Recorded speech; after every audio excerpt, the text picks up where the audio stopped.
Hello everyone, कैसे हैं आप सभी लोग। I hope you all are doing well. तो current affairs revision through MCQs for UPSC prelims 2020 में आप सभी का स्वागत है। आज का ये हमारा 21st लेक्चर है। तो जिन बच्चों ने पुराना लेक्चर अटेंड नहीं किया है वो लोग प्लेलिस्ट में जाके बाकी जितने भी वीडियोज़ है सभी को अटेंड कर लीजिएगा। और जितने भी बच्चे यहाँ पर नए जुड़ रहे हैं मैं उनसे कहना चाहूँगा कि आप लोग चैनल को सब्सक्राइब कर लीजिए ताकि टाइमली जो है आपको अपडेट मिलता रहे। देखिए एग्ज़ाम जो है वो बहुत ही कम समय बचा हुआ है एग्ज़ाम के लिए, तो you have to be regular and you must double up your effort. ठीक है, तो चलिए विदाउट एनी डिले हम आज की जो सेशन है इसे स्टार्ट करते हैं। अच्छा, यहाँ पे जितने भी एमसीक्यूज़ मैं आपको करा रहा हूँ ना, मैं इन एमसीक्यू से रिलेटेड अगर कोई एडिशनल इन्फॉर्मेशन है जो कि एग्ज़ाम से रेलिवेंट है हमारे प्रीलिम्स पॉइंट ऑफ व्यू से, तो मैं वो भी आपको बताता रहूँगा। तो आपको करना क्या है कि आपको apart from solving this MCQs you have to keep in mind the other things also whatever I am going to tell you here. ठीक है, चलिए आज का हमारा पहला क्वेश्चन क्या है। With reference to the consumer dispute redressal at district level in India, which one of the following statements is not correct। ठीक है, देखिए यहाँ पे नॉट करेक्ट पूछा गया है। तो क्या क्वेश्चन किस चीज़ से रिलेटेड है? कंज्यूमर डिस्प्यूट रिड्रेसल से। ठीक है, तो जो डिस्ट्रिक्ट लेवल पे जो कंज्यूमर डिस्प्यूट रिड्रेसल है उससे रिलेटेड आपको 4 स्टेटमेंट्स दिए गए हैं। आपको बताना है इनमें से कौन सा स्टेटमेंट सही नहीं है। ठीक है, पहला स्टेटमेंट क्या है? Each district forum is headed by a person who is or has been or is eligible to be appointed as a district जज। ठीक है, यानी कि जो डिस्ट्रिक्ट फोरम है उसका हेड कौन होना चाहिए। इस स्टेटमेंट के तहत क्या कहा गया है कि जो डिस्ट्रिक्ट फोरम है उसका हेड ऐसा पर्सन होना चाहिए जो कि डिस्ट्रिक्ट जज के लिए अपॉइंटमेंट के लिए एलिजिबल हो। ठीक है, पहला स्टेटमेंट ये है। दूसरा क्या है? A state government can establish more than one district forum in A district if it deems fit. यानी कि जो राज्य सरकार है वो एक डिस्ट्रिक्ट में एक से ज़्यादा फोरम को एस्टेब्लिश कर सकती है। ठीक है, तीसरा क्या है? One of the members of the district forum shall be a women. ठीक है, तो डिस्ट्रिक्ट फोरम का जो एक मेंबर है वो वुमेन होना चाहिए। चौथा क्या है? The district forum entertains the complaints where the value of goods और services does not exceed ₹1 crore. तो बताइए इनमें से कौन सा स्टेटमेंट जो है जो करेक्ट नहीं है। देखिए देखिए हर एक क्वेश्चन के बाद मैं आपको कुछ सेकंड्स का टाइम दे रहा हूँ ताकि आप खुद मतलब क्या राइट है उसे गेस कर सकें क्या आंसर होगा। And after that I am going to tell you the answer. ठीक है, तो चलिए बताइए इसका क्या आंसर होगा। देखिए पहला स्टेटमेंट जो है, each district forum is headed by person who is or has been or is eligible to be appointed as a district जज। ये स्टेटमेंट बिल्कुल करेक्ट है कि जो डिस्ट्रिक्ट जज के अपॉइंटमेंट के लिए एलिजिबल है वो डिस्ट्रिक्ट फोरम का भी हेड होगा। ठीक है, सेकंड स्टेटमेंट में क्या क्या क्या कहा गया है कि a state government can establish more than one district forum in A district if it deems fit. यानी कि जो स्टेट गवर्नमेंट है वो एक डिस्ट्रिक्ट में एक से ज़्यादा डिस्ट्रिक्ट फोरम को एस्टेब्लिश कर सकती है। तो ये भी स्टेटमेंट जो है बिल्कुल करेक्ट है। थर्ड स्टेटमेंट क्या है? One of the members of the district forum shall be a women. ठीक है, तो एक मेंबर जो होगा डिस्ट्रिक्ट फोरम का वो कौन? वुमेन होनी चाहिए। तो ये स्टेटमेंट जो है ये भी बिल्कुल ठीक है। लास्ट स्टेटमेंट में क्या कहा गया है कि the district forum entertains the complaints where the value of the goods और the services does not exceed ₹1 crore. ठीक है, तो यहाँ पे कहा गया है कि जो डिस्ट्रिक्ट फोरम में जो कंप्लेंट्स आएंगे उन चीज़ों के कंप्लेंट आएंगे, उन गुड्स और सर्विसेज का जो वैल्यू होगा वो 1 करोड़ से ज़्यादा नहीं हो सकता है। ठीक है, तो देखिए ये स्टेटमेंट जो है यहाँ पे गलत हो जाता है। मैं बताता हूँ क्यों। क्योंकि जो डिस्ट्रिक्ट फोरम है ना, डिस्ट्रिक्ट फोरम में जो वैल्यू होगी गुड्स की it should be up to ₹20 lakh. ठीक है, यानी कि जो डिस्ट्रिक्ट फोरम के जो लिमिट सेट किया गया है वो असल में कितने का है? 20 लाख तक का। ठीक है, और जो 1 करोड़ का जो यहाँ पे इन्होंने बात किया है वो असल में स्टेट कमीशन से रिलेटेड है। तो आपको 3 चीज़ें याद यहाँ पे रखना है। पहला तो आपको क्या चीज़ ध्यान में रखना है कि जो डिस्ट्रिक्ट फोरम है उसके लिए कितना वैल्यू होगा? It should be up to 20 lakh. State commission के लिए कितना होगा आपको? 1 करोड़। और अगर 1 करोड़ से ज़्यादा होता है तो वो ऑब्वियस है वो किसके लिए होगा? हमारे नेशनल कमीशन के लिए। तो ये चीज़ें जो है आपको ध्यान में रखनी है। तो इसका राइट आंसर क्या हो जाएगा? Option D. ऑप्शन डी जो है यहाँ पे गलत है।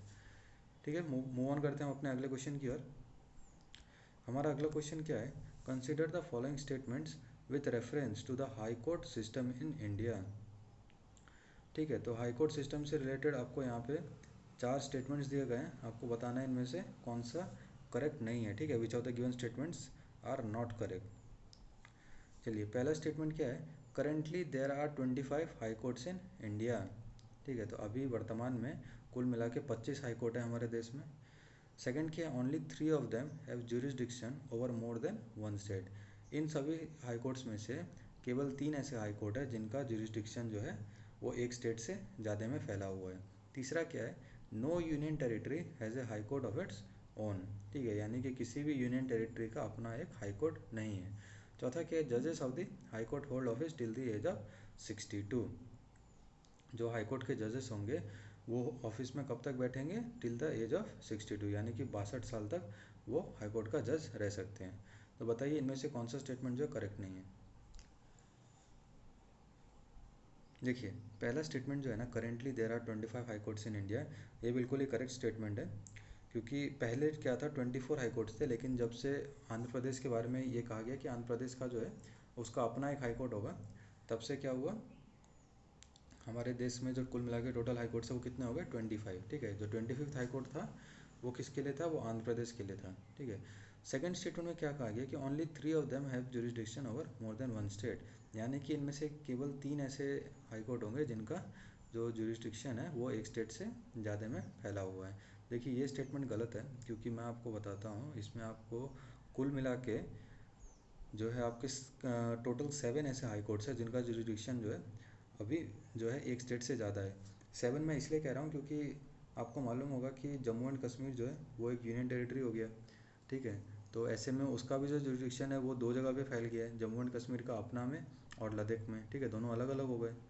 तो आपको क्या क्या चीज़ें याद रखनी है, जैसे कि बॉम्बे हाई कोर्ट हो गया, जितने भी हाई कोर्ट्स हैं ना, और उनका कौन से जगह पे मतलब वो फैला हुआ है उसका जुरिसडिक्शन, वो आपको बिल्कुल ध्यान में रखना है यहाँ पे। जैसे कि बॉम्बे हाई कोर्ट का आपको मालूम होगा कि बॉम्बे का कहाँ कहाँ आता है, मद्रास में आता है, गोवा में आता है, दादरा एंड नगर हवेली में आता है, दमन एंड दीव में आता है। उसी तरीके से आप अगर कोलकाता हाई कोर्ट की बात करें तो कोलकाता हाई कोर्ट का आपको मालूम होगा कि कोलकाता में आता है, और कहाँ आता है, अंडमान एंड निकोबार में आता है। ठीक है, फिर वहीं अगर आप केरला हाई कोर्ट की बात करें तो केरला हाई कोर्ट का कहाँ कहाँ आता है, एक तो केरला में आता है। ठीक है, इसके अलावा कहाँ आता है, लक्षद्वीप में आता है। और मद्रास हाई कोर्ट की बात कर ले तो मद्रास में आता ही है, उसके बाद पौंडीचेरी में आता है। फिर उसी तरीके से अगर आप पंजाब हाई कोर्ट की बात करें तो पंजाब हाई कोर्ट का पंजाब में आता है, हरियाणा में आता है, चंडीगढ़ में आता है। चंडीगढ़ में क्योंकि चंडीगढ़ भी अपना एक यूनियन टेरिटरी है ना, तो उसे उसमें भी आता है, अलग से कहा गया है, वो मेंशन किया जाता है।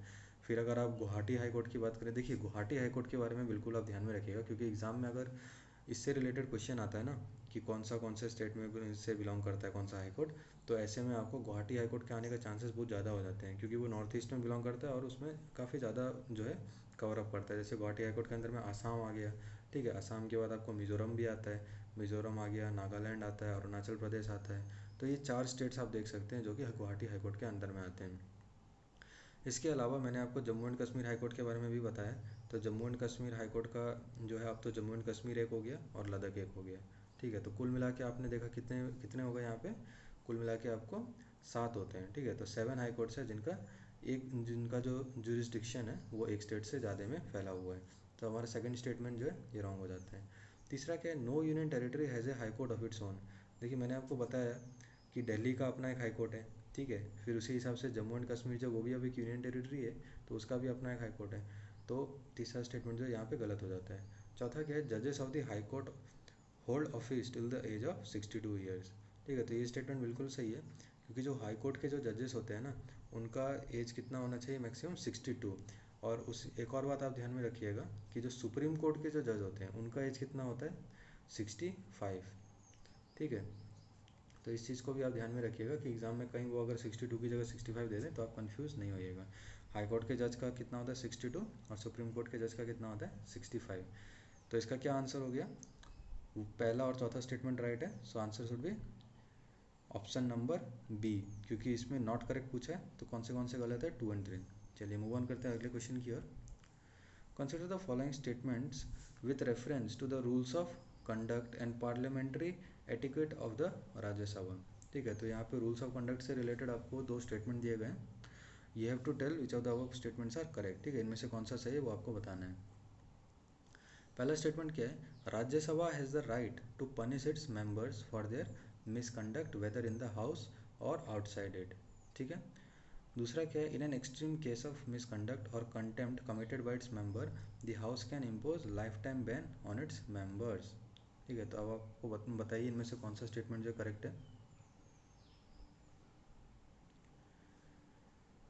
देखिए पहला स्टेटमेंट जो है ना, Rajya Sabha has the right to punish its members for their misconduct whether in the house और आउटसाइड इट। यानी कि राज्यसभा के अंदर में अगर किसी भी मेंबर ने जो है अपना बिहेवियर जो है वो गलत किया, मिसकंडक्ट बिहेवियर आप कह सकते हैं, तो ऐसे में जो हाउस है उसके पास ये पावर होती है कि वो उस मेंबर को पनिश कर सकता है। तो पहला स्टेटमेंट जो है बिल्कुल करेक्ट है।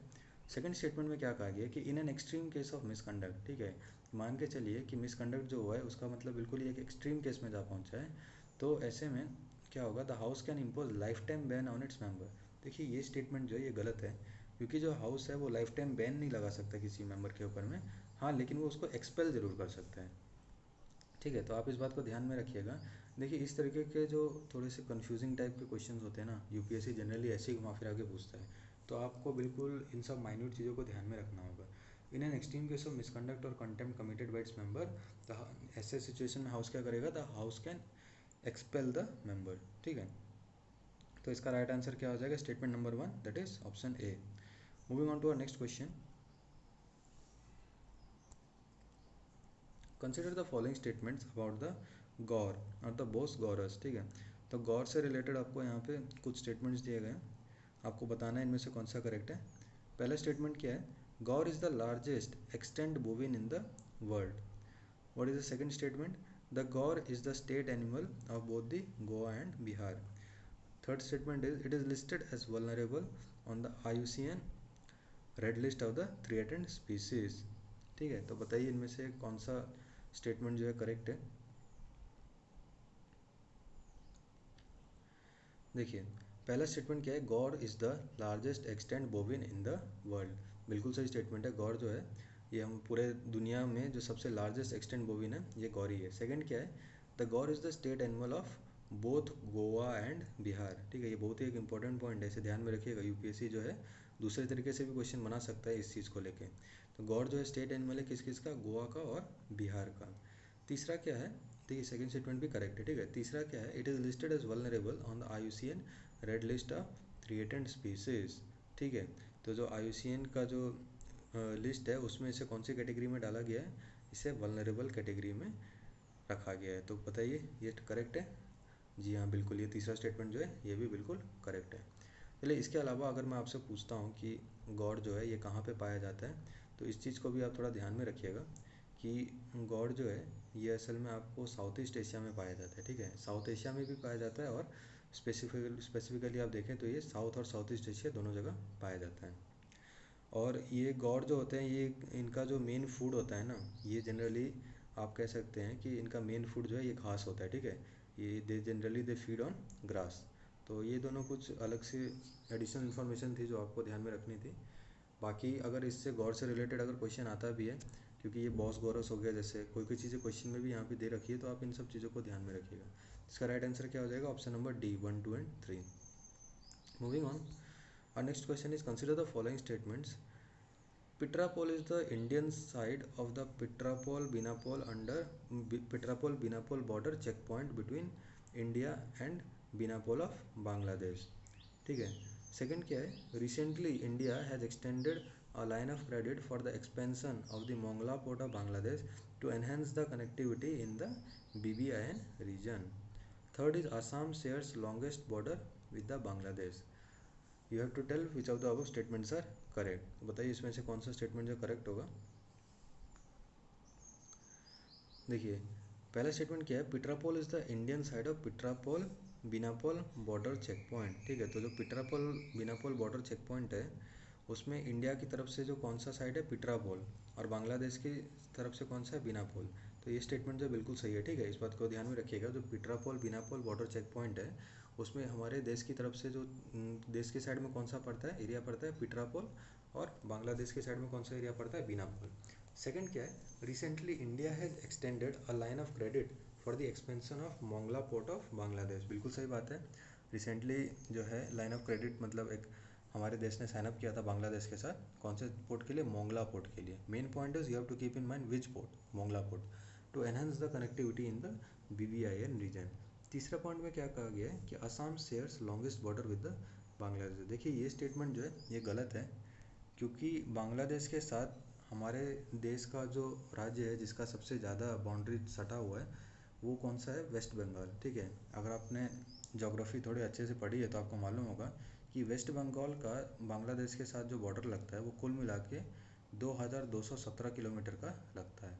ठीक है, वेस्ट बंगाल का जो है सबसे ज़्यादा बॉर्डर लगता है आपको बांग्लादेश के साथ, कितना, 2217 किलोमीटर। ठीक है, इसके अलावा अगर आपको देखा जाए तो ये और भी कई स्टेट्स के साथ टच्ड है Bangladesh. Questions neighbouring countries, neighbouring states से भी आते हैं इसके ऊपर। आपने देखा होगा यूपीएससी इस तरीके का भी क्वेश्चन पूछ सकता है कि बांग्लादेश के साथ हमारे इंडिया का कितने स्टेट्स का बाउंड्री टच होता है, ये एक पॉइंट हो सकता है। या फिर वो स्टेट्स के नेम मेंशन कर दे कि इन स्टेट्स का जो है बांग्लादेश के साथ बॉर्डर टच होता है। तो आप ध्यान में रखिएगा कि वेस्ट बंगाल हो गया, असम हो गया, त्रिपुरा हो गया, मिजोरम हो गया और मेघालय हो गया। तो ये जितने भी स्टेट्स के नाम मैंने अभी आपको बताए, इन सभी स्टेट्स का जो बाउंड्री है ये बांग्लादेश के साथ टच करता है। ठीक है, तो इसका राइट आंसर क्या हो जाएगा, 1 और 2, यानी कि ऑप्शन नंबर ए। चलिए, which of the following pairs are correctly match. तो यहाँ पे कुछ कोल फील्ड्स के नाम दिए गए और स्टेट्स का नाम दिया गया है। आपको बताना है कि कौन सा कोल फील्ड कौन से स्टेट से बिलोंग करता है। पहला क्या, गोड्डा। तो बताइए गोड्डा क्या वेस्ट बंगाल के अंदर है?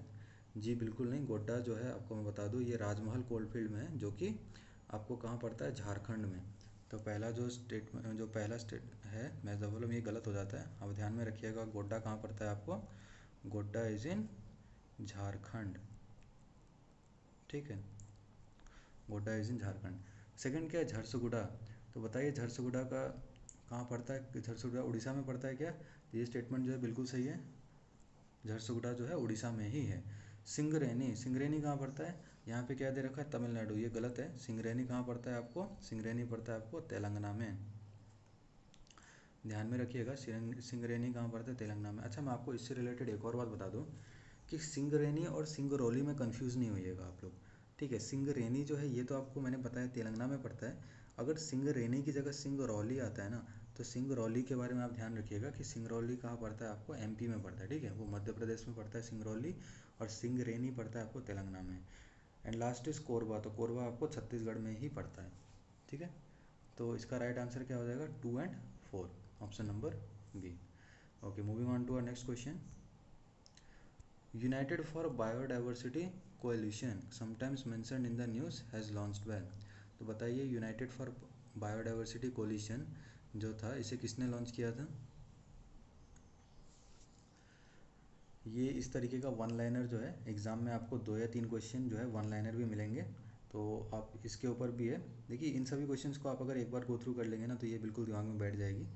सो आपको इन सभी को एक बार एटलीस्ट जो है एग्ज़ाम से पहले भी गो थ्रू कर लेना है। तो क्या होगा इसका आंसर, यूनाइटेड फॉर बायोडाइवर्सिटी कोलिशन जो है इसे किसने लॉन्च किया था? देखिए इसे लॉन्च किया गया था यूरोपियन कमीशन द्वारा। ठीक है, यूरोपियन कमीशन द्वारा। ठीक है, तो एक और बात मैं आपको बता दूं, देखिए यहाँ पे कन्फ्यूज़न के लिए सारे जो हैं यूरोपियन से ही दिए गए हैं। तो हम लोग जनरली क्या करते हैं कि हमने देखा यूनाइटेड फॉर बायोडाइवर्सिटी, अच्छा ठीक है ये तो यूरोपियन से रिलेटेड होगा, हम लोग फिर बात का अगर कुछ मिस कर देते हैं कि यूरोपियन काउंसिल था कि यूरोपियन कमीशन था, तो ऐसे में जो है मिस्टेक होने के चांसेस बढ़ जाते हैं। तो इसके अलावा आपको क्या चीज़ ध्यान में रखना है, देखिए जो यूरोपियन यूनियन है ना, यूरोपियन यूनियन के अंदर में आपको मालूम होगा कि ये जो यूरोप का जो संघ है इसके अंदर में आपको बहुत सारे डिसीजन मेकिंग बॉडीज़ आते हैं। ठीक है, तो कौन से बॉडीज़ आते हैं ये आपको आर्टिकल 13 में दिया गया है आपको यूरोपियन यूनियन के। मैं इन बॉडीज़ का नाम एक बार आपको रिमेंबर करा देता हूँ। एक तो है आपका यूरोपियन पार्लियामेंट, ठीक है, फिर एक हो गया यूरोपियन काउंसिल, ठीक है, इसके अलावा आपको क्या हो गया यूरोपियन कमीशन, ठीक है, फिर क्या हो गया यूरोपियन सेंट्रल बैंक। इसके अलावा एक होता है आपको कोर्ट ऑफ ऑडिटर्स, ठीक है, एक होता है कि आपको कोर्ट ऑफ ऑडिटर्स और एक होता है आपको कोर्ट ऑफ जस्टिस। ठीक है, तो ये जो 6 नाम मैंने आपको बताए हैं, 4 तो यहाँ पे लिखे हुए हैं, European Parliament, European Council, European Commission, European Central Bank, then 2 other I said, one is Court of Auditor and the other one is Court of Justice. तो इन सभी नेम्स को आप याद रखिएगा। ये सभी जो है आपको आर्टिकल 13 जो है यूरोपियन यूनियन का, उसके अंदर में इन सभी डिसीजन मेकिंग बॉडीज़ के बारे में बताया गया है। चलिए, कंसिडर द फॉलोइंग स्टेटमेंट्स। पहला क्या है, Gundla, Brahmeswaram, Kambalakonda, Koundinya were the major wildlife sanctuaries established in the Eastern Ghats to preserve its biodiversity. ठीक है, तो ये कुछ वाइल्ड लाइफ सेंचुरीज के नाम आपको दिए गए, कौन कौन है, गुंडला ब्रह्मेश्वरम, कंबलकोंडा, कौंडिन्य। देन सेकंड क्या है, Pterocarpus santalinus is endemic to the Western Ghats. ठीक है, तो ये जो स्पीसीज का नाम दिया गया है ये कहाँ से बिलोंग करता है, सेकंड स्टेटमेंट के हिसाब से वेस्टर्न घाट से। Third is the Western Ghats ecology expert panel designated the entire Western Ghat range as ecologically sensitive area. ठीक है, तो अब आप बताइए इनमें से कौन सा स्टेटमेंट जो है ये करेक्ट है।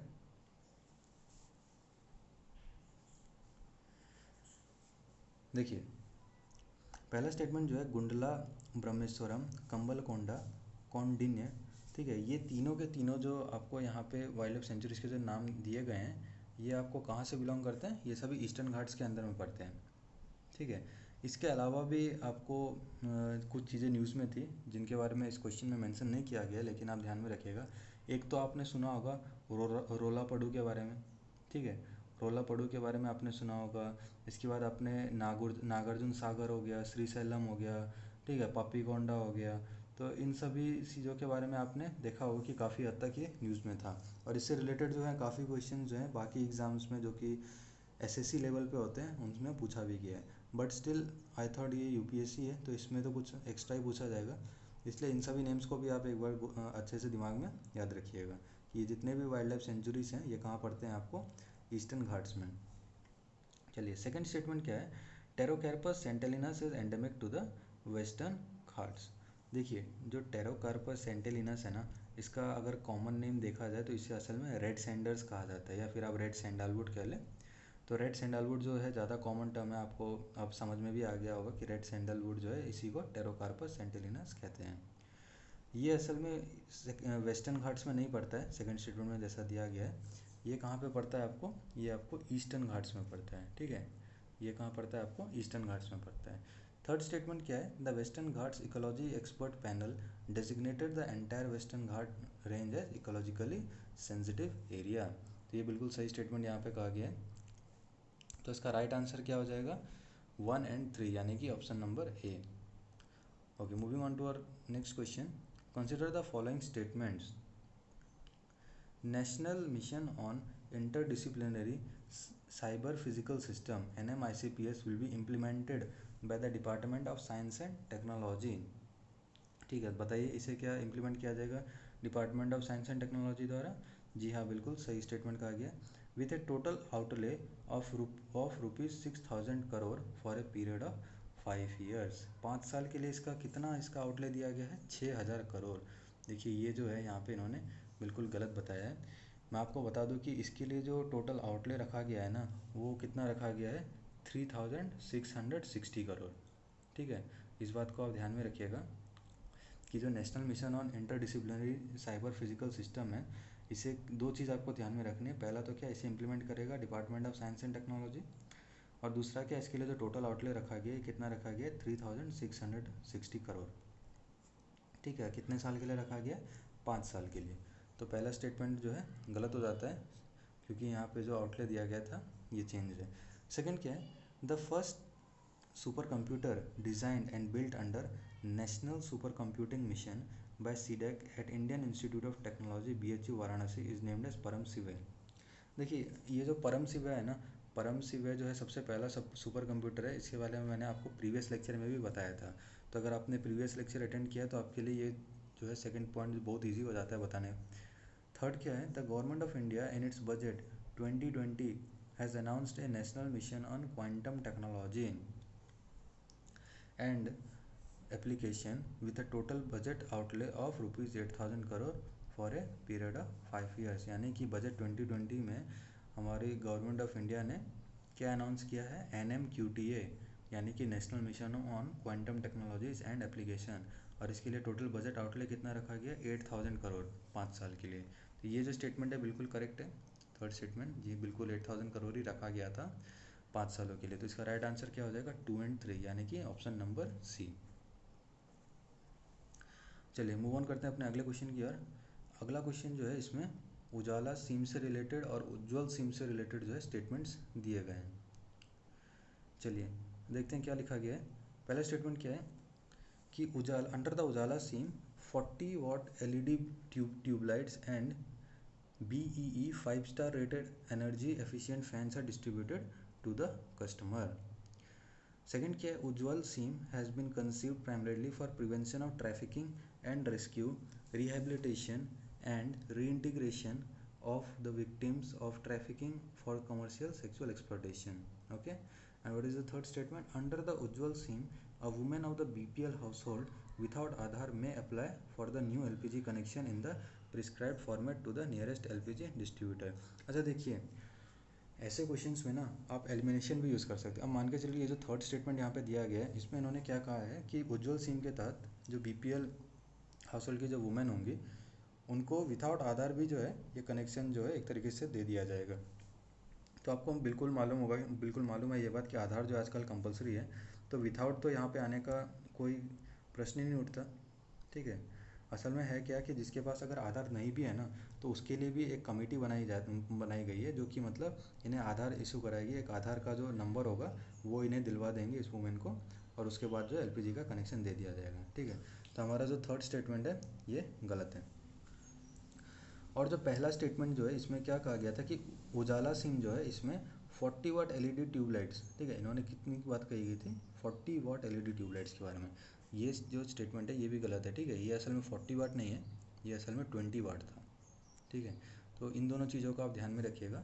यहाँ पे मैंने आपको बताया उजाला सिम में इन्होंने क्या गलती की है कि जो ट्यूबलाइट्स की LED की बात करी है 40 वाट की कही है, जबकि कितना था ओरिजिनली सिम के तहत 20 वाट। सेकेंड स्टेटमेंट पे क्या कहा गया है कि Ujjawala scheme has been considered primarily for prevention of trafficking and rescue, rehabilitation and reintegration of the victims of trafficking for commercial sexual exploitation. तो ये सेकंड स्टेटमेंट जो है ये बिल्कुल करेक्ट है। चलिए, तो इसका राइट आंसर क्या हो जाएगा, 2 ओनली, यानी कि option number B. Moving on to our next question, consider the following statements with respect to Mukurthi national park. ठीक है, तो मुकुर्ती नेशनल पार्क से रिलेटेड यहाँ पे आपको कुछ स्टेटमेंट्स दिए गए हैं। पहला क्या है, it was created to protect the Nilgiri tahr, one of the keystone species of this park. ठीक है, बिल्कुल सही स्टेटमेंट कहा गया है कि ये जो मुकुर्ती नेशनल पार्क है इसे क्यों क्रिएट किया गया था, ताकि जो नीलगिरी ताहर है उसे बचाया जा सके। सेकेंड क्या है, it is A part of the Nilgiri biosphere reserve along with the Mudumalai wild life sanctuary, Bandipur national park, Nagarhole national park, Wayanad wild life sanctuary and silent valley. तो ये नीलगिरी बायोस्फीयर रिजर्व का पार्ट है।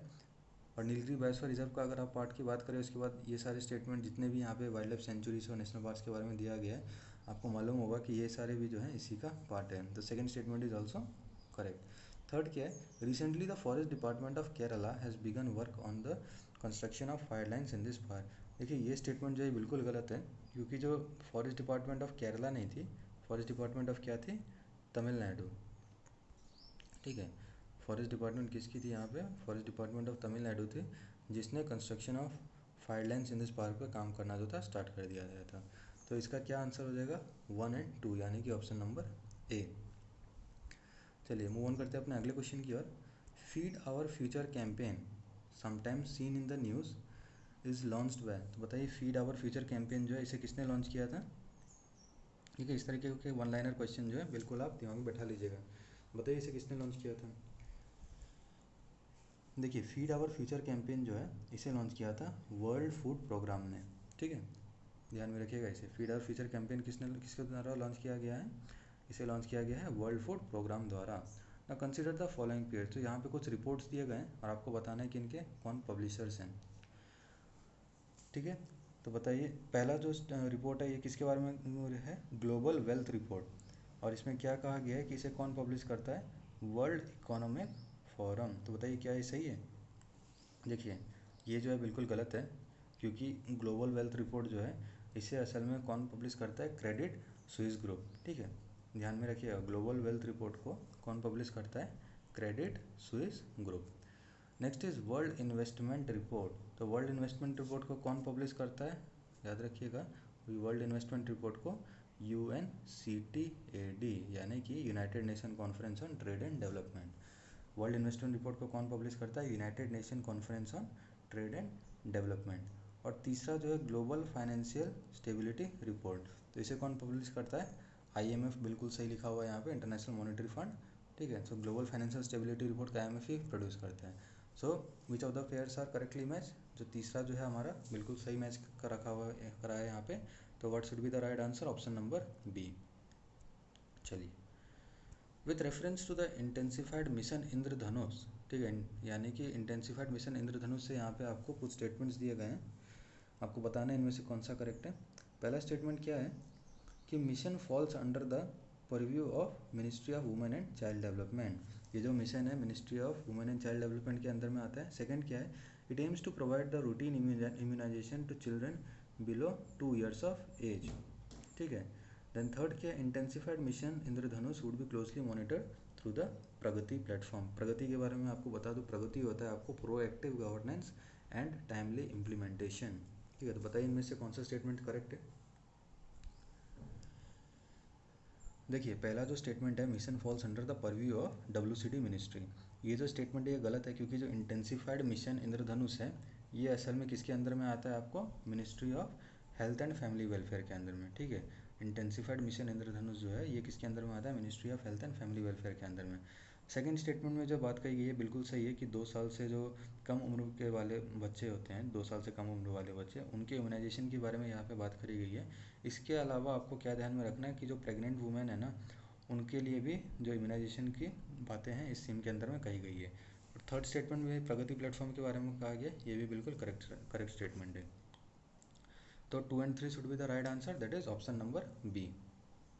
Moving on, consider the following statements about the geographical indication, ठीक है। तो ये जो geographical indication से रिलेटेड आपको यहाँ पे 3 स्टेटमेंट्स दिए गए हैं and you have to tell which of the statements are not correct. देखिए, ये चीज़ मैं इसलिए मैं आपको बार बार आज बोल रहा हूँ ताकि आप एग्जाम में ना ये गलती ना करें कि करेक्ट की जगह नॉट करेक्ट या नॉट करेक्ट की जगह करेक्ट मार्क करके आ जाए, फिर आप कॉन्फिडेंस से करेक्ट यहाँ पे कैसे कहेंगे कि मेरा आंसर जो है करेक्ट हुआ, इसके मुझे मार्क्स मिलेंगे, बट माइन्यूट सी गलती की वजह से जो है आपका नेगेटिव में चला जाएगा।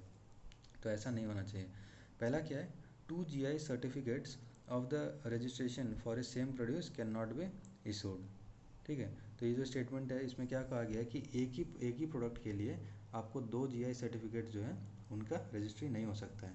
तो ये जो स्टेटमेंट है बिल्कुल सही है, ठीक है। सेकंड क्या है, the registration of A GI is the geographical indication is valid for a period of 20 years।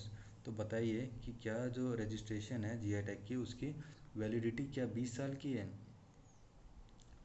देखिए, जो रजिस्ट्रेशन है ना इसकी वैलिडिटी असल में आपको 20 साल की नहीं है, ये असल में आपको क्या ध्यान में रखना है कि ये 10 years की होती है। तो हमारा सेकंड स्टेटमेंट जो है ये बिल्कुल गलत है। What is the third statement, at international level GI is also govern by the world custom organisation, ठीक है। सो थर्ड स्टेटमेंट जो है इसमें क्या कहा गया है कि इंटरनेशनल लेवल पे जोग्राफिकल इंडिकेशन इसे कौन गवर्न करता है, वर्ल्ड कस्टम ऑर्गेनाइजेशन। देखिए, ये भी स्टेटमेंट गलत है, क्योंकि इसे गवर्न वर्ल्ड कस्टम ऑर्गेनाइजेशन नहीं करता, बल्कि कौन करता है, वर्ल्ड ट्रेड ऑर्गेनाइजेशन। तो आपने देखा इसमें सेकंड और थर्ड जो स्टेटमेंट है ये दोनों गलत है। तो what would be the answer, it should be option number A. चलिए, consider the following statement about the input tax credit. तो इनपुट टैक्स क्रेडिट से रिलेटेड यहाँ पे आपको 3 स्टेटमेंट्स दिए गए हैं। पहला क्या है, it is the tax that a business pays on a purchase and that it can use to reduce its tax liability when it makes a sale. तो एक तरीके का टैक्स है जो कि जो बिजनेसमैन है वो क्या करता है, किसी भी चीज़ के खरीदने पे उसे पे करता है, और ऐसे में क्या होता है कि जब वो उस चीज़ को बेचता है तो उससे जितना टैक्स है उसमें कमी देखने को मिलती है। तो ये जो स्टेटमेंट है बिल्कुल सही कहा गया है। सेकंड में क्या है, a business under composition scheme can not avail of the input tax credit. तो जो बिजनेस आपका कंपोजिशन स्कीम के अंदर में आता है वो उसे इनपुट टैक्स क्रेडिट का फ़ायदा नहीं मिलता है, बिल्कुल सही स्टेटमेंट कहा गया है। थर्ड क्या, ITC can be claimed for personal use और फॉर गुड्स दैट आर एक्सेम्प्ट। तो बताइए क्या ये स्टेटमेंट जो है ये सही है। देखिए, जो थर्ड स्टेटमेंट है ये बिल्कुल भी ठीक नहीं है। इसमें क्या कहा है कि ITC कैन बी क्लेम, ठीक है। तो ITC जो है ये आपको जो इनपुट टैक्स क्रेडिट जो है ये आपको पर्सनल यूज़ के लिए क्लेम नहीं कर सकते हैं हम, इसलिए ये स्टेटमेंट जो है ये गलत है, ठीक है। इनपुट टैक्स क्रेडिट जो है it can not be claim for the personal use. तो इसका राइट आंसर क्या हो जाएगा, ऑप्शन नंबर ए, क्योंकि नॉट करेक्ट पूछा है यहाँ पे। Okay, moving on to our next question, OPEC plus, ठीक है। OPEC प्लस से रिलेटेड ये क्वेश्चन है, sometimes mentioned in the news is related to. बताइए OPEC प्लस जो है ये क्या चीज़ है। देखिए, OPEC प्लस जो है ये आपका जो उन कंट्रीज़ का एक अलायंस कह सकते हैं आप, जो कि मेनली क्रूड प्रोड्यूसर्स हैं, ठीक है। आप इसमें ऑप्शन नंबर सी में देखिए, it refers to the alliance of the crude producers, ठीक है। तो OPEC प्लस क्या है, it refers to the alliance of crude producers. अच्छा, मैंने आपको बताया कि OPEC प्लस में जो है ये उन कंट्रीज़ का अलायंस है, ठीक है, जो कि क्रूड प्रोड्यूसर्स हैं। तो एग्जाम में हो सकता है कि इसकी जगह क्वेश्चन ऐसे भी आ जाए कि which of the following countries are OPEC plus countries, ठीक है। तो ऐसे में आपको इन सभी कंट्रीज़ के नाम भी जो है याद रखने हैं। मैं आपको एक बार इनके नेम आप बता देता हूँ कौन से थे। एक था आपको अजरबैजान, ठीक है, Bahrain, Brunei, Kazakhstan, Malaysia, Mexico, Oman, Russia, South Sudan and Sudan, ठीक है।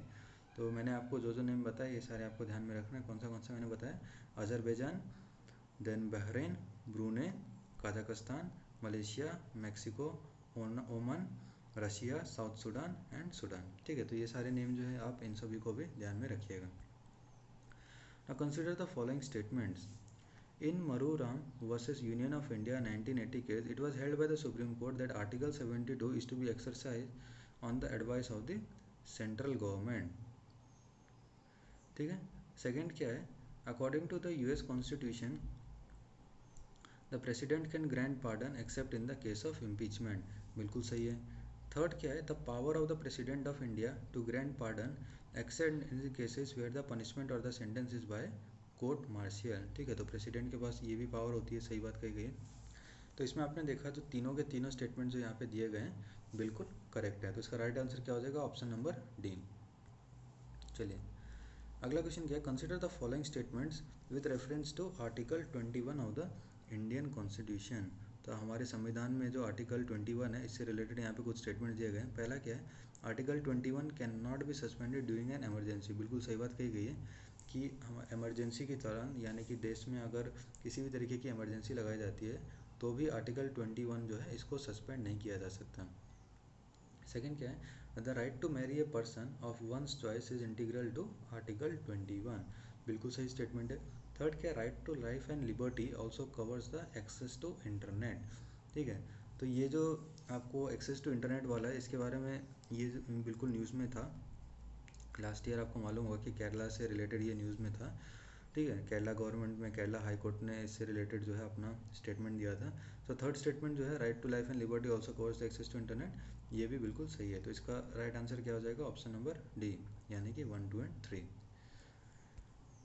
Moving on, consider the following pairs. यहाँ पे वाइल्ड लाइफ में से रिलेटेड आपको कुछ स्पीसीज़ के नाम दिए गए हैं, आपको बताना है कि वो नेचुरली कहाँ पर पाए जाते हैं। Which of the given pairs are correctly match, ठीक है। तो जो सही है आपको उनके बारे में बताना है। पहला क्या है, रेड पांडा, और यहाँ पे क्या लिखा गया है कि they are naturally found in shola forest in the Western Ghats. देखिए यहाँ पे इन्होंने वेस्टर्न घाट्स के बारे में बताया रेड पांडा के लिए, ये असल में रॉन्ग है। मैं आपको बताता हूँ, जो रेड पांडा है वो आपको 4 स्टेट्स में पाए जाते हैं, ठीक है। कौन से स्टेट्स में, सिक्किम में, मेघालय में, वेस्ट बंगाल में और अरुणाचल प्रदेश में, ठीक है। तो आप इन चीज़ को ध्यान में रखिएगा कि जो रेड पांडा है वो कहाँ पे पाया जाता है आपको नेचुरली, वो मिलता है आपको सिक्किम में, मेघालय में, वेस्ट बंगाल में और अरुणाचल प्रदेश में। सेकंड क्या आपका घड़ियाल, ठीक है। तो घड़ियाल का कहाँ पे लिखा गया, चंबल रिवर, तो ये बिल्कुल सही है।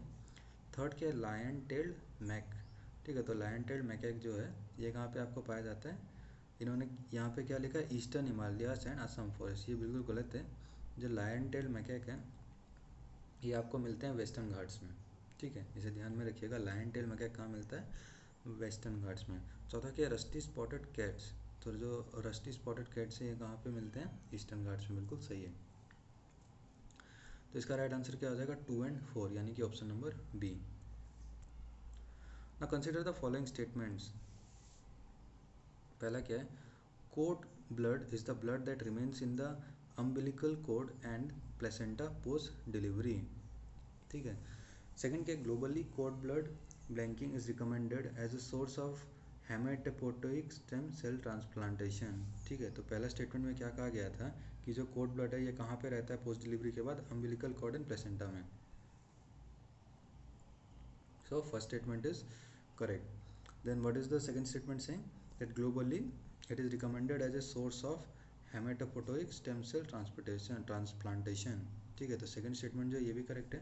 थर्ड क्या है, the Indian Council of Medical Research recommends commercial stem cell banking in India. देखिए जो हमारा Indian Council of Medical Research है ना, ये बिल्कुल भी इसे कमर्शियल चीज़ पर्पज़ के लिए तो इसे रिकमेंड नहीं करता है। तो जो हमारा थर्ड स्टेटमेंट है ये गलत हो जाता है। हमारा राइट आंसर क्या होगा, 1 और 2, यानी कि ऑप्शन नंबर बी। चलिए, which of the following diseases are caused or spread by the viral infection. चलिए बताइए इनमें से जो कौन से डिसीज ऐसे हैं जो कि वायरल इन्फेक्शन के थ्रू होता है। देखिए पहला क्या है, निमोनिया। तो निमोनिया आपको मालूम होगा ये तो वायरल इन्फेक्शन ही है। सेकंड क्या है, कैटरल फीवर। ठीक है, तो ये भी वायरस की वजह से ही होता है। तीसरा क्या है, Kyasanur forest disease, this is also from virus. चौथा क्या है, हेपेटाइटिस बी तो बहुत कॉमन सी चीज़ है, ये भी थ्रू वायरस ही होता है। पाँचवा क्या है, डिप्थीरिया। देखिए डिप्थीरिया जो होता है ये असल में बैक्टीरिया से होता है। ठीक है, ये जो इन्फेक्शियस डिसीज़ है डिप्थीरिया, ये आपको वायरस की कैटेगरी में नहीं है, ये आपको क्या होता है, कैनोबैक्टीरियम डिप्थीरिया बोलते हैं इसे। ठीक है, जिसमें हमारा जो थ्रोट होता है या फिर जो हमारा अपर एयरवे होता है ना, उन सभी को अफेक्ट करता है। तो ये जो डिप्थीरिया ये असल में बैक्टीरिया के थ्रू होता है। तो आपको इसका राइट आंसर क्या हो जाएगा, 1, 2, 3 एंड 4, यानी कि ऑप्शन नंबर सी। चलिए, which of the following pairs are correctly match. तो यहाँ पे कुछ बॉडीज़ के नाम दिए गए हैं, ऑटोनॉमस बॉडीज़ के नाम। आपको बताना है कि वो कौन से मिनिस्ट्री से बिलोंग करते हैं। ठीक है, पहला क्या है, एनफोर्समेंट डायरेक्टरेट। तो एनफोर्समेंट डायरेक्टरेट के बारे में यहाँ पे क्या लिखा गया है, मिनिस्ट्री ऑफ फाइनेंस। तो बताइए क्या ये सही है, बिल्कुल राइट है। एनफोर्समेंट डायरेक्टरेट जो है आपको मिनिस्ट्री ऑफ फाइनेंस से ही बिलोंग करता है। सेकंड क्या, एशियाटिक सोसाइटी। एशियाटिक सोसाइटी का यहाँ पे क्या लिखा है, मिनिस्ट्री ऑफ माइंस। देखिए ये गलत है। एशियाटिक सोसाइटी जो है, जैसा कि आपको नेम से पता चल रहा है कि it must be related to culture, तो ये किससे बिलोंग करता है, मिनिस्ट्री ऑफ कल्चर से। सेकंड थर्ड क्या है, National Institute of Solar Energy. तो ये क्या लिखा गया है, मिनिस्ट्री ऑफ पावर से। ठीक है, तो ये जो है National Institute of Solar energy, देखिए ये मिनिस्ट्री ऑफ पावर से बिलोंग नहीं करता है। ये किससे बिलोंग करता है, न्यू एंड रिन्यूएबल एनर्जी से रिलेटेड जो मिनिस्ट्री है उससे बिलोंग करता है। और चौथा क्या है आपको, डिफेंस इंटेलिजेंस एजेंसी। तो ये तो मिलिट्री और डिफेंस ही बिलोंग करेगा। तो इसमें से राइट आंसर क्या क्या हो जाएगा, 1 एंड 4। ठीक है, तो option number C.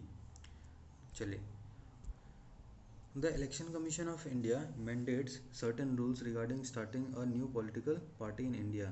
In the context of this, which of the following are the set down conditions by the election commission of India to form a political party in India? ठीक है, तो जो election commission है हमारे देश का, उसके द्वारा जो है कुछ कंडीशंस या कुछ रूल्स दिए गए हैं किसी को भी पॉलिटिकल पार्टी बनाने के लिए। तो उससे रूल्स के तहत कुछ स्टेटमेंट्स यहाँ पे दिए गए हैं, आपको बताना है कि इनमें से कौन सा करेक्ट है। पहला क्या है, it must consist only of Indian citizen. बिल्कुल सही, भारतीय नागरिक होने चाहिए। सेकंड क्या है, it must call itself a political party set up for the purpose of contesting elections to the parliament and state legislature and for no other purpose. बिल्कुल सही है सेकंड स्टेटमेंट की, जो पॉलिटिकल पार्टी बनाई जा रही है ये बिल्कुल इलेक्शन लड़ने के लिए बनाया जा रहा है, बाकी इसका और भी कुछ उद्देश्य नहीं है। तीसरा क्या, it must have at least 100 registered electors. ठीक है, इसको देख के आप डाउट में नहीं पड़िएगा, बिल्कुल सही स्टेटमेंट कहा गया है यहाँ पे कि इसके पास मेंबर के तहत कितने यहाँ पे इलेक्टर्स होने चाहिए, कम से कम 100 रजिस्टर्ड इलेक्टर्स होने चाहिए। तो what would be the right answer, option number D, 1, 2 and 3। Moving on, Beijing declaration and platform for action sometimes mentioned in the news is related to. तो बताइए Beijing declaration and platform for action जो है ये किस चीज़ से related है। देखिए जो Beijing declaration and platform for action है ना, ये आपको असल में रिलेटेड है, यहाँ पे लिखा हुआ है to promulgate a set of principles concerning the equality of man and women. ठीक है, equality of man and women. तो इसका राइट आंसर क्या हो जाएगा, ऑप्शन नंबर डी। अच्छा नेक्स्ट क्या है, जेंडर सोशल नॉर्म्स इंडेक्स। बताइए जेंडर सोशल नॉर्म्स इंडेक्स जो है ये कौन रिलीज करता है, याद रखिएगा आप, जेंडर सोशल नॉर्म्स इंडेक्स जो है ये यूएनडीपी रिलीज करता है। ठीक है, यानी कि United Nation Development Programme. Now consider the following statement with reference to the eminent women in the Indian history. ठीक है, तो हमारे हिस्ट्री से रिलेटेड यहाँ पे कुछ फेमस वुमेन्स के नाम दिए गए हैं, फेमस पर्सनालिटीज़ के। आपको बताना है कि कौन सा स्टेटमेंट जो है यहाँ पे करेक्ट है। ठीक है, पहला क्या है, Devi Ahilyabai was the Holkar queen of the Maratha Malwa kingdom. ठीक है, तो जो देवी अहिल्याबाई होलकर थी, आपको मालूम होगा कि देवी अहिल्याबाई होलकर अवार्ड जो दिया जाता है वो इन्हीं के नाम पे दिया जाता है, क्योंकि ये होलकर की क्वीन थी, मराठावाड़ मालवा किंगडम से बिलोंग करती थी। ठीक है, सेकंड क्या है, Kannagi is a legendary Tamil women who form the central character of the Tamil epic Silappatikaram. ठीक है, तो आपने तमिल एपिक सिलापट्टिकरम का तो नाम सुना ही होगा, तो वहाँ पे जो सेंट्रल कैरेक्टर है वो इन्हीं के ऊपर में बेस्ड है, कौन है, कन्नगी के ऊपर में। तो ये जो सेकंड स्टेटमेंट है बिल्कुल करेक्ट है। थर्ड में क्या लिखा गया है, Rudrama Devi was a monarch of the Satavahana dynasty. देखिए, जो रुद्रमा देवी थे वो मोनार्क थी, लेकिन डायनेसिटी का नाम यहाँ पे गलत दिया गया है। She was not from Satavahana dynasty, she was from Kakatiya dynasty.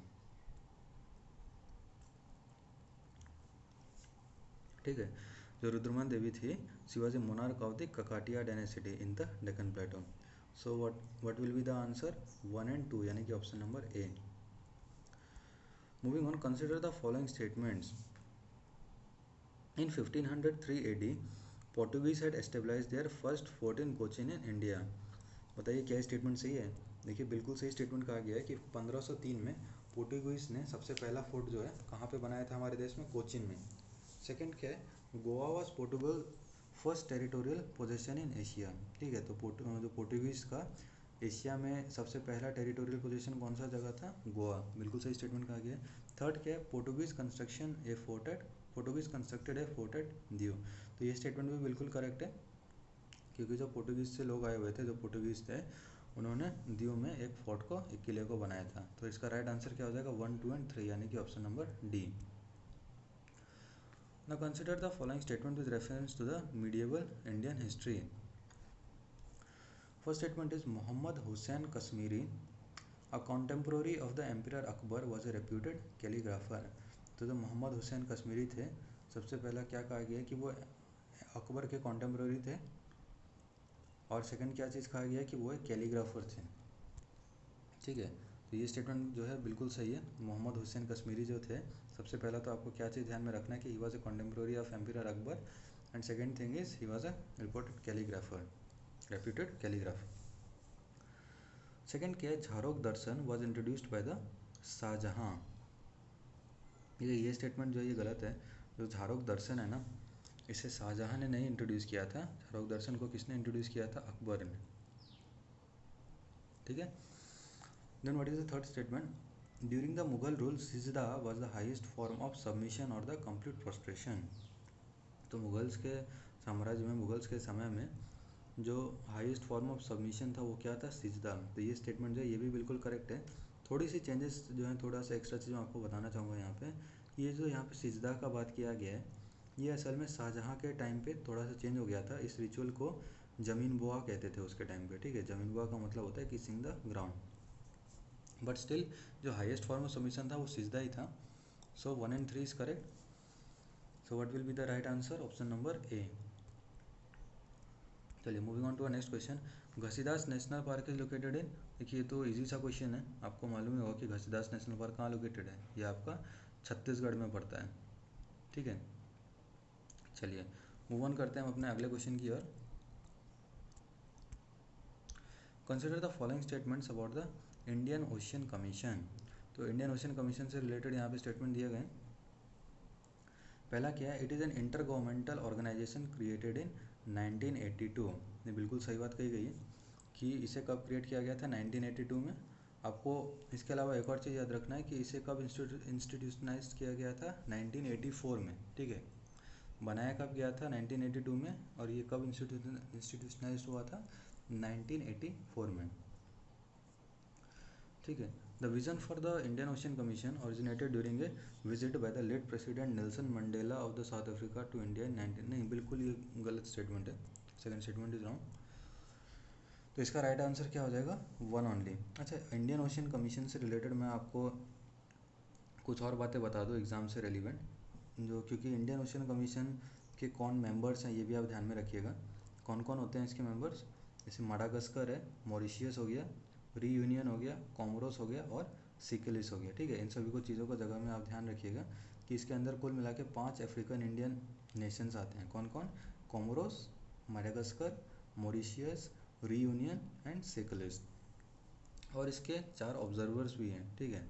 4 observer कौन कौन है? China, European union, Malta and OIF, ठीक है। इस चीज़ को भी आप ध्यान में रखिएगा। क्या चीज़? 5 अफ्रीकन इंडियन ओशियन नेशंस है इसके अंदर में, और 4 इसके ऑब्जर्वर्स भी हैं, ठीक है। इसका राइट आंसर यहाँ पे क्या हो जाएगा? Option number A, that is 1 only. Moving on, consider the following statements. Speaker is empowered to place a member under suspension but not for revocation of a member suspension, ठीक है। पहले statement क्या कहा गया है कि स्पीकर जो है वो किसी भी मेंबर को अंडर सस्पेंशन रख सकता है, ठीक है। किसी भी मेंबर को अंडर सस्पेंशन रख सकता है, but not for the revocation of A members suspension. लेकिन अगर कोई मेंबर जो ऑलरेडी सस्पेंड है उसको स्पीकर जो है वो इसे रिवोकेट नहीं कर सकता है। तो बताइए क्या ये स्टेटमेंट करेक्ट है? देखिए, ये जो स्टेटमेंट है बिल्कुल करेक्ट है, क्योंकि जो रिवोकेशन की जो पावर है ना वो खाली स्पीकर के पास नहीं होती, वो पूरे हाउस के पास होती है। इसके लिए एक मोशन जो है उसे पास किया जाता है, और तब जो है जो सस्पेंडेड मेंबर है उसके खिलाफ जो डिसीजन लिया जाता है।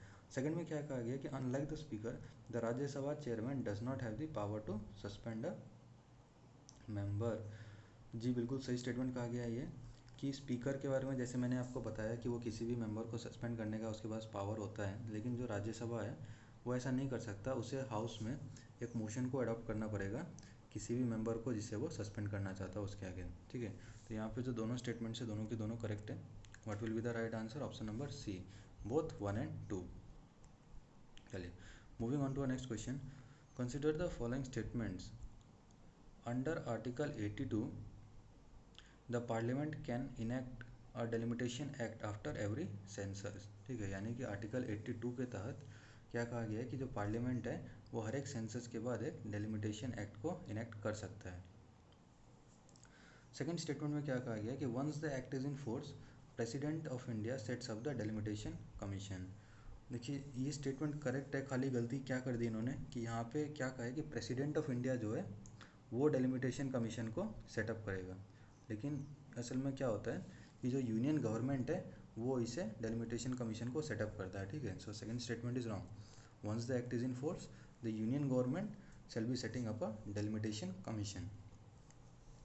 अच्छा, इसके अलावा आपको डेलिमिटेशन कमीशन के कॉम्पोजिशन के बारे में भी मैंने आपको प्रीवियस लेक्चर्स में करा दिया था, बट स्टिल अगर आपके दिमाग से वो बातें अगर उतर गई हैं तो मैं एक बार आपको रिमाइंड करा दूँ कि जो डेलिमिटेशन कमीशन होता है इसका एक एक कौन कौन से इसके मेंबर्स होते हैं। सबसे पहले तो सुप्रीम कोर्ट का एक जज होगा, ठीक है, जो कि रिटायर्ड होता है, ठीक है। जो रिटायर्ड सुप्रीम कोर्ट जज होगा वो इसका एक मेंबर हो गया। इसके अलावा कौन कौन होता है? चीफ इलेक्शन कमिश्नर होता है, और जो रिस्पेक्टिव स्टेट इलेक्शन कमिश्नर्स होते हैं, ये तीनों मिलके इसके जो है डेलिमिटेशन कमीशन को बनाते हैं, ठीक है। Moving on to our next question. Which of the following pairs are correctly match. तो यहाँ पे कुछ लेक्स के नेम दिए गए हैं, आपको बताना है कि whether they are correctly match to the state for which is mentioned here. पहला क्या है? हाफलोंग लेक। ये तो बहुत ही पॉपुलर जगह है, ठीक है। हाफलोंग लेक असम में है, ये बात तो I think everyone knows by day. Second क्या है? नीला हौज लेक, ठीक है। तो जो नीला हौज लेक है ये कहाँ से बिलोंग करता है? दिल्ली से, बिल्कुल सही कहा गया। तीसरा क्या है? बडखल लेक। तो जो बडखल लेक है ये कहाँ से, कौन सा स्टेट दिया गया है यहाँ पे? हरियाणा, बिल्कुल सही है।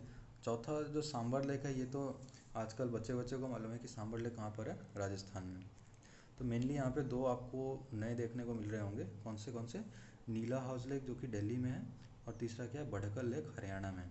बट अगर आप डेली जो है द हिंदू से गो थ्रू करते हैं या फिर PIB को गो थ्रू करते हैं ना, तो आपको ये चीज़ें जो हैं ऑलरेडी मालूम होंगी,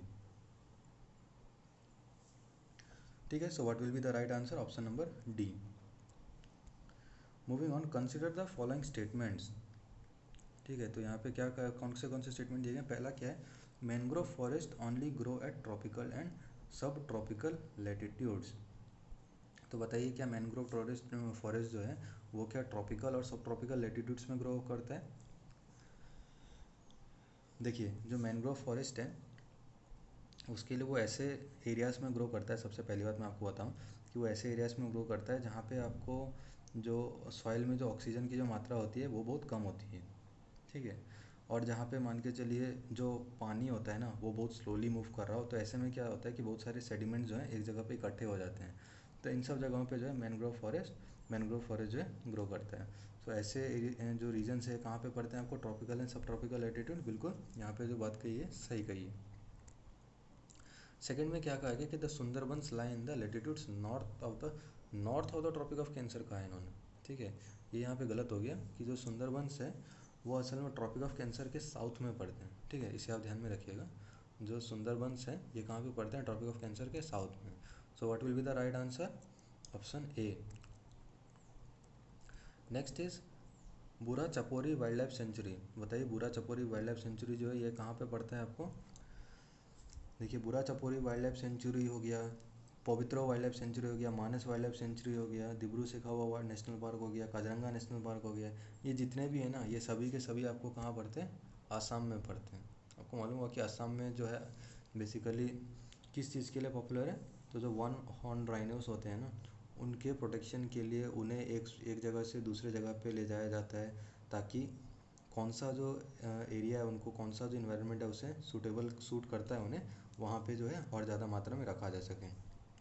इसी वजह से जो बुरा चपोरी वाइल्ड लाइफ सेंचुरी है ये भी जो है अभी न्यूज़ में था, क्योंकि इसे जो वन ऑन राइनोस है उन्हें काजरंगा नेशनल पार्क से जो है ट्रांसलोकेट करने की बात करी गई थी यहाँ पे। Next is consider the following statement, SFURTI scheme has been launched in the year 2005 with the view to promote the cluster development. ठीक है, तो जो स्फूर्ति सीम है इसे 2005 में लॉन्च किया गया था।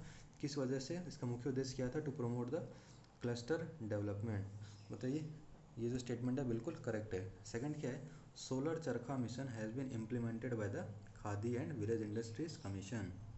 ठीक है, तो जो सोलर चरखा मिशन है इसे किसने इम्प्लीमेंट किया है, khadi and village industries commission के द्वारा। बिल्कुल सही स्टेटमेंट है ये भी। ठीक है, तो ये दोनों चीज़ें हैं। अच्छा, स्फूर्ति सिम से रिलेटेड मैं आपको एक और बात बता दूं कि इसे ये कौन सी मिनिस्ट्री के अंदर में आता है, स्फूर्ति सिम क्योंकि मैंने आपको पहले पढ़ा है नहीं इसलिए मैं आपको यहाँ पे बताना चाहूँगा कि स्फूर्ति सिम जो है ये आपको एमएसएमई मिनिस्ट्री के अंदर में आता है। ठीक है, यानी कि ministry of micro small and medium enterprises. ठीक है, ये क्या करता है, ये ट्रेडिशनल जो हमारे इंडस्ट्रीज़ होते हैं ना उसे रीजनरेट करने के लिए उसके लिए फंड प्रोवाइड करने का एक तरीके से काम करता है। So here both the statements are correct. Right answer is option number C, that is both 1 and 2। ना freedom in the world 2020 has released by. ठीक है, फ्रीडम इन द वर्ल्ड 2020 जो है इसे बताइए किसने रिलीज़ किया था।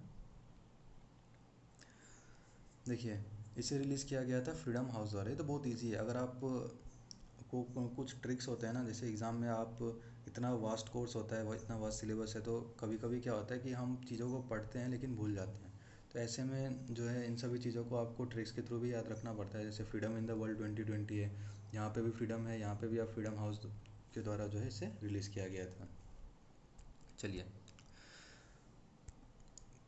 Consider the following statements about the North East venture fund. तो नॉर्थ ईस्ट वेंचर फंड से रिलेटेड यहाँ पे आपको दो स्टेटमेंट्स दिए गए हैं, you have to tell which of the above are correct. पहला क्या है कि it is a close ended fund with capital investment of ₹1000 crore. तो बताइए ये जो नॉर्थ ईस्ट वेंचर फंड है ये एक क्लोज एंडेड फंड है जिसका कैपिटल कमिटमेंट कितना कहा गया है यहाँ पे, ₹1000 crore. Now what is the second statement? The primary objective of the fund would be to invest in the enterprises focused on and not limited to the food processing, healthcare and tourism। ठीक है, कहने का मतलब ये है कि इसका जो मेन उद्देश्य होगा, इसका जो मेन ऑब्जेक्टिव होगा वो एंटरप्राइजेज जो होते हैं उनके लिए फ़ंड को जनरेट करना। किन किन चीज़ सेक्टर से related, food processing, health care, tourism. और ऐसा नहीं है कि सिर्फ इन सभी से लिमिटेड है, इससे भी इनके भी अलग में कोई कोई सेक्टर्स आते हैं, जैसे कि आपको हेल्थ केयर तो यहाँ पे मेंशनड है ऑलरेडी, टूरिज़्म भी मेंशनड है, फूड प्रोसेसिंग भी कहा गया है। तो इसके अलावा जो भी आपको सर्विसेज से रिलेटेड हो गया या फिर आईटी से रिलेटेड हो गया, इन सभी में जो है ये क्या करता है, यहाँ पे बात कही गई है ना कि इन्वेस्ट इन एंटरप्राइजेस। ठीक है, तो ये इन्वेस्ट करने की यहाँ पे बात कही, तो बताइए क्या ये सही है। देखिए सेकंड स्टेटमेंट तो बिल्कुल सही है, जो पहला स्टेटमेंट है ना इसमें इन्होंने एक मिस्टेक किया है। ये क्या है कि क्लोज एंडेड फंड है, पहला चीज़ तो आप ध्यान में रखिएगा, ये बात इन्होंने बिल्कुल सही कही है कि नॉर्थ ईस्ट वेंचर फंड जो है ये क्लोज एंडेड फंड है। जो कैपिटल कमिटमेंट की इन्होंने बात कही है, इट इज़ नॉट 1000 करोड़, ठीक है, ये 1000 करोड़ नहीं है, आप ध्यान में रखिएगा। जो इसका कैपिटल कमिटमेंट है ये कितना है, इट इज़ ₹100 करोड़, ठीक है। तो आपको देखिए नॉर्थ ईस्ट वेंचर फंड जो है, इससे रिलेटेड क्या क्या चीज़ आपको मालूम पता नहीं चला। सबसे पहला तो ये क्लोज एंडेड फंड है, दूसरा इसका कैपिटल कमिटमेंट कितना है, इसका कैपिटल कमिटमेंट है 100 करोड़, ठीक है। और इसके अलावा मैंने आपको इसका क्या ऑब्जेक्टिव है इसके बारे में बताया। चलिए मूव ऑन करते हैं आज के हमारे लास्ट क्वेश्चन की ओर। अच्छा, इसका राइट आंसर क्या हो जाएगा, इसका राइट आंसर हो जाएगा ऑप्शन नंबर 2, यानी कि second statement was the only correct here, so option number B 2 only. What is the last question for today, consider the following statements. Justice Rajesh Bindal committee was set up by the government of India to examine the issue of international child abduction. Second statement, in its report, Bindal committee suggested against joining the Hague Convention. Third is, India signed Hague Convention on the International Child Abduction in 2018. तो बताइए इनमें से कौन सा statements correct है। देखिए पहला जो स्टेटमेंट है इसमें क्या कहा गया है कि हमारे गवर्नमेंट ऑफ इंडिया, केंद्र सरकार ने एक कमेटी का गठन किया था। कौन सी कमेटी थी, जस्टिस राजेश बिंदल कमेटी। इस कमेटी का नेम जो है ना, आप इसे भी याद कर लीजिए, जस्टिस राजेश बिंदल कमेटी। इसे गवर्नमेंट ऑफ इंडिया ने सेटअप किया था, किस वजह से, to examine the issue of international child abduction, ठीक है, to examine the issue of international child abduction. तो हमारा जो पहला स्टेटमेंट है ये बिल्कुल ही राइट स्टेटमेंट है कि गवर्नमेंट ऑफ इंडिया ने जस्टिस राजेश बिंदल कमेटी का गठन किया था ताकि वो इंटरनेशनल चाइल्ड एब्डक्शन से रिलेटेड इशूज़ को स्टडी कर सके। सेकंड क्या है, in its report Bindal committee suggested against joining the hedge convention. तो इस रिपोर्ट में जो बिंदल कमेटी ने किस बारे में बात कही गई थी, उन्होंने हेज कन्वेंशन को ज्वाइन करने के अगेंस्ट में बात कही थी। तो ये जो स्टेटमेंट है ये भी बिल्कुल करेक्ट है। थर्ड क्या है, India signed Hague convention on international child abduction in 2018। देखिए ये जो स्टेटमेंट है ये गलत है, क्योंकि जो इंटरनेशनल चाइल्ड एब्डक्शन है इससे रिलेटेड जो कन्वेंशन है, ठीक है, इसे इंडिया ने अभी तक साइन नहीं किया है। So the third statement is wrong. So what will be the answer, 1 and 2 statements are correct, so option number A, ठीक है। तो चलिए आज का जो सेशन है हम इसे यहीं पे ख़त्म करते हैं। आई होप ये जितने भी MCQs है they might be at a bit tough level, but still इस तरीके के जो क्वेश्चंस होते हैं, इस तरीके के जो MCQs है, जनरली आपको UPSC ऐसे ही MCQs वहाँ पे पूछेगा एग्ज़ाम में। आपको करना क्या है कि मैं जितने भी MCQs करा रहा हूँ ना, आप उसे कम्प्लीटली गो थ्रू कीजिए। इससे पहले भी मैंने जो MCQs कराए हैं मैं उससे भी आप बिल्कुल रोज़ाना मतलब देखिएगा। और एग्ज़ाम जब तक नहीं आता है मैं आपको डेली जो है जितने भी इंपॉर्टेंट MCQs है वो कराता रहूँगा। अपार्ट फ्रॉम दिस मैं सोच रहा हूँ कि जो स्टैटिक से जो MCQs बनते हैं UPSC के लिए, मैं वो MCQs भी लेकर आऊँगा, प्लस जो प्रीवियस ईयर्स के जो पिछले 10-15 साल जो MCQs पूछे गए हैं मैं उनसे भी जो रेलिवेंट है और जो स्टैटिक पार्ट्स हैं वो मैं ज़रूर आपके सामने में रखूँगा, ठीक है। तो जितने भी बच्चे यहाँ पे सबसे पहले नए बने हैं उन लोग को मैं बता दूँ कि आपने अगर चैनल को अभी तक सब्सक्राइब नहीं किया तो सब्सक्राइब कर लीजिएगा, ताकि डेली के डेली जब मैं लेक्चर को यहाँ पे अपलोड करता हूँ तो आप उसे तुरंत गो थ्रू कर लीजिए, ठीक है। 1 या फिर 1.5 आवर का जनरली मैक्सिमम जो होता है लेक्चर होता है, तो पूरे कंसंट्रेशन के साथ चाहे आप इसे नोट डाउन कर लीजिए या फिर आप इसे बिल्कुल ध्यान से दिमाग में बैठा लीजिएगा। इसके अलावा अगर आपको PPT वगैरह चाहिए हो तो आप टेलीग्राम चैनल पे मेरे को ज्वाइन कर सकते हैं, मैंने वहाँ पे एक नया प्लेटफॉर्म क्रिएट कर दिया है। और अगर किसी भी तरीके का आपको कमेंट या फिर कोई डाउट हो तो आप मेरे को नीचे में कमेंट सेक्शन में जो है पूछ सकते हैं यूट्यूब में, ठीक है। तो चलिए खूब मेहनत कीजिए, एग्ज़ाम जो है बहुत करीब आ चुका है। मैं जल्दी अपने अगले लेक्चर के साथ आऊँगा। Till then study hard guys, don't forget to subscribe the channel, take care, God bless you all guys, thank you very much.